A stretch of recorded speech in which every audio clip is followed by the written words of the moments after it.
Hey guys, how we doing? Today I just wanted to review my first kind of month on YouTube.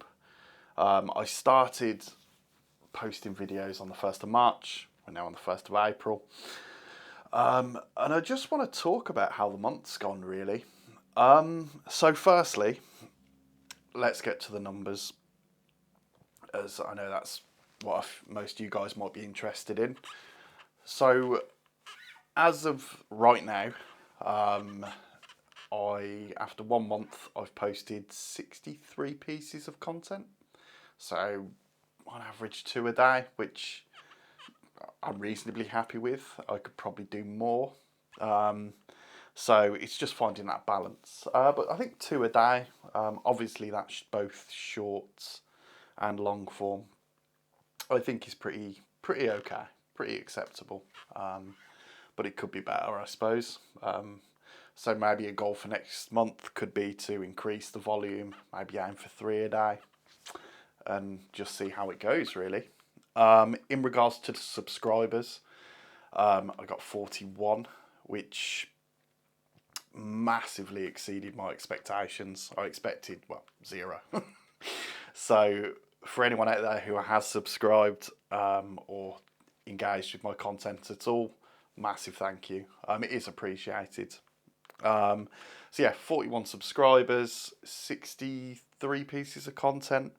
I think there's been about 290, 300 likes.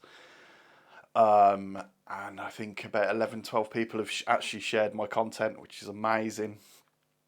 And about 15,000 views, something in and around there.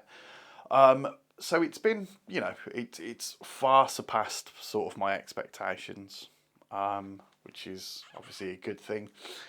But I wanted to talk about something else other than the numbers, because I feel that,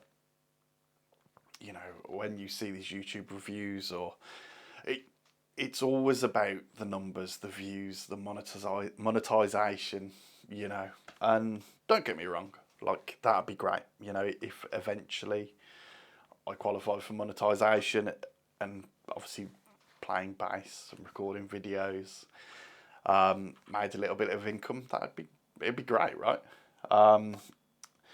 But what I wanted to talk about was how it's kind of changed my routine just in a month, right? So I used to be a bass player, and I used to take it very seriously.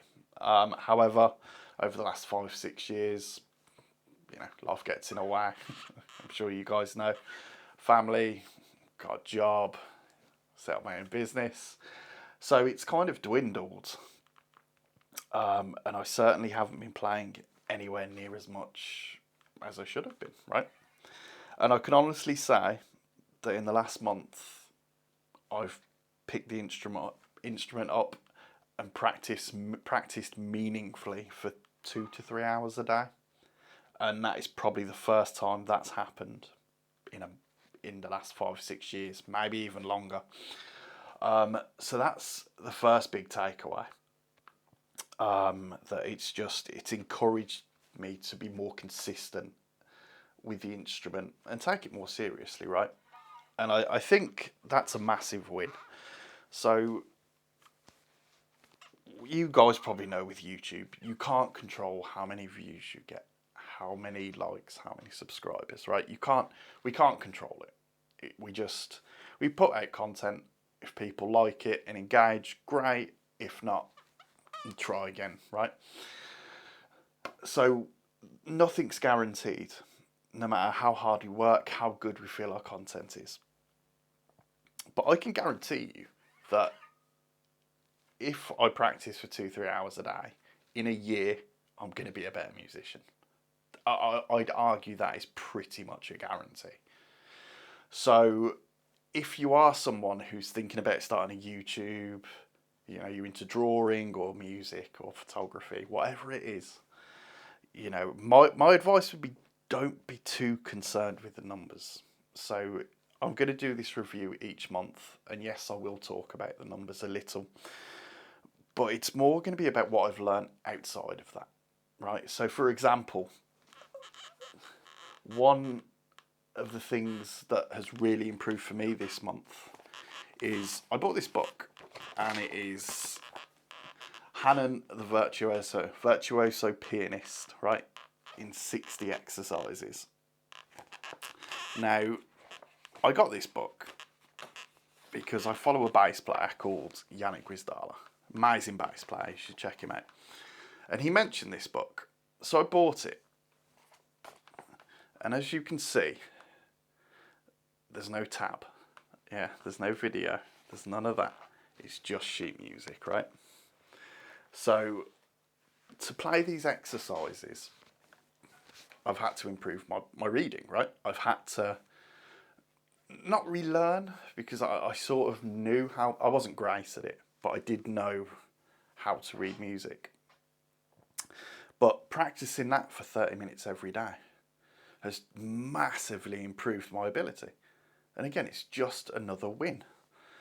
And I think it's just something that doesn't get talked about a whole lot. You know, we're so focused on the numbers, the impressions, the views, the money, if there is some. And, you know, it is all exciting, but there are so many other benefits to being a content creator, right? And that's kind of where I'm at. You know, I've practiced every day meaningfully. I'm going to practice more today. I will put out more content later. And it's just become a really good habit. And I'm really pleased. The results have been great in regards to the numbers. I'm really appreciative. But I'm much more, it's terrible English. I'm far more impressed with how it's changed my routine. How now I get up, have a coffee, and then I'm in here with this, practicing, right? And I think that's really important. So my advice to anybody, and the thought I'm going to leave you with today, is yes, it's great to see the numbers go up, and you know, I'm really appreciative of it, but there are other benefits, right? There are far more positives to engaging with whatever niche or activity you're doing every day. Yeah, and you know, for anyone who's got to the end of this video and heard that, that's what I want you to think about. It's not just about the numbers. It's how you improve within that particular activity or thing you're doing. So thank you for watching, guys. It's been a good first month. Long may it continue. And I'll put the next sort of update out on the 1st of May. All right, guys. Take care. I'll see you later.